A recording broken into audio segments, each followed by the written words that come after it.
Ang edukasyon, susi sa pag-akot.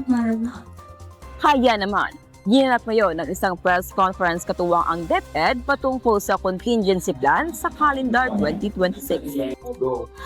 Sinagawa ang isang press conference upang talakayan ang contingency plan para sa pagpapatupad ng 180 school days sa mga paaralan sa bansa. Ayon kay Sonny Angara, kalihim ng Department of Education, mahalagang matiyak na makukumpleto ng mga mag-aaral ang kinakailangang araw ng pag-aaral sa kabila ng mga suspensyon dulot ng bagyo, matinding init at iba pang sakuna. Binigyan din naman ni Bam Aquino, tagapangulo ng Second Congressional Commission on Education o EDCOM2, ang kahalagahan ng maayos na pagpaplano upang hindi maapektuhan ang kalidad ng edukasyon. Samantala, ibinahagi ni John Benadia ng Department of Education ang ilang hakbang upang matiyak ang tuloy-tuloy na pagkatuto ng mga estudyante.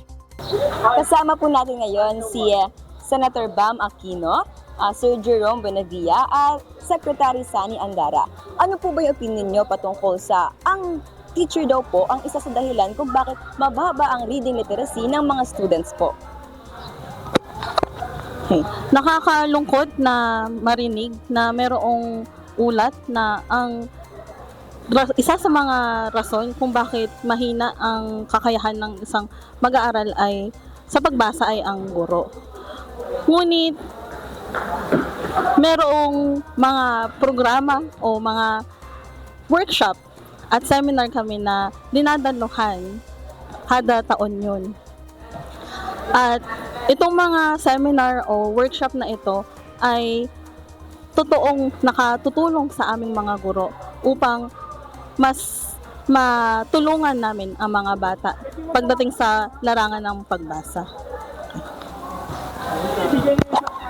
Para doon sa katanungan na isa ang mga kaguruan sa nagiging dahilan kung bakit nagiging mababa ang understanding ng mga bata ay sinisikap ng aming departamento na bigyan ng sapat na mga seminars, workshops, mga trainings ang ating mga kaguruan upang maging competent pagdating sa kanilang mga pagtuturo. Hindi lang competent, maging effective at maging efficient sila doon sa mga itinuturo, ibinabahagi sa mga mag-aaral base doon sa curriculum na ibinibigay namin sa mga mag-aaral. Maraming mga factors na kailangan i-considera kung bakit ang mga bata ay bumababa ang kanilang reading and comprehensive skills ay dahil siguro kailangan pa ng mas maraming programs na tutulong sa kanila tulad halimbawa ng mga pagliban na siyang nagiging dahilan at nagiging rason din kung bakit nahihirapan ang mga mag-aaral natin sa pagbabasa.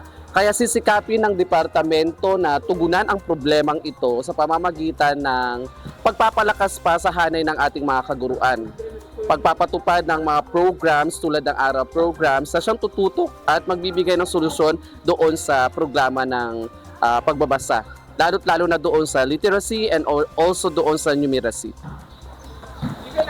Okay, so magandang umaga. Hindi ako sumasang-ayon doon sa isisisi sa teacher kung bakit merong problema tungkol sa literacy ng mga bata. Titingnan natin sa datos. Noong nagkaroon ng pandemya at nakabalik tayo sa normal, doon natin nakita yung problema kung bakit medyo maraming kabataan, maraming mag-aaral ang nagkaroon ng problema sa reading literacy. Ibig sabihin, hindi si teacher ang may problema dito. Titignan natin, ang departamento ay tumutugon dito sa problemang ito sa paglulunsad ng ARAL program. Sa taon na ito, hindi lang natin dinadagdagan si ARAL program, bagkus pinapatatag pa natin si ARAL program. Maglulunsad din tayo ng iba pang ARAL program Math, ARAL program Science, nang sa gayon, yung mga kakulangan, yung mga na-miss nating part para sa mga mag-aaral na ito ay matugunan at makahabol tayo sa exact grade level dapat nila doon sa kanilang kinakailangan. Ang Departamento ng Edukasyon ay hindi titigil para matugunan yung mga problemang ito. Maglulunsad kami ng mga programa para makatulong sa mag-aaral. Gayon din, para mas mapalakas pa ang kakayanan ng mga guro para tugunan ang mga problemang ito. Naglulunsad ang DepEd, national at local na mga trainings para sa ating mga kaguruan. Nang sa gayon, kung ano man yung kinakailangan ng ating mag-aaral ay mas lalong matugunan. Pero hindi pwedeng si teacher lang. Kinakailangan din namin ng suporta ng mga magulang para sa gayon, sa bahay, merong parang backup na or follow-up ang mga magulang para makatulong sa pag-unlad ng mga bata. Bilang karagdagan, pwede? Bilang karagdagan, hindi lamang dapat na tatapos ang pagbasa ng bata sa paaralan, kundi dapat ay naipagpapatuloy niya ito sa kanilang tahanan. Kung kaya't ang pagsuporta at pag-alalay ng mga magulang sa kanilang anak ay napakalaking halaga rin at malaking papel na magagampanan ito sa paglinang ng kakayahan ng mga bata sa pagbasa.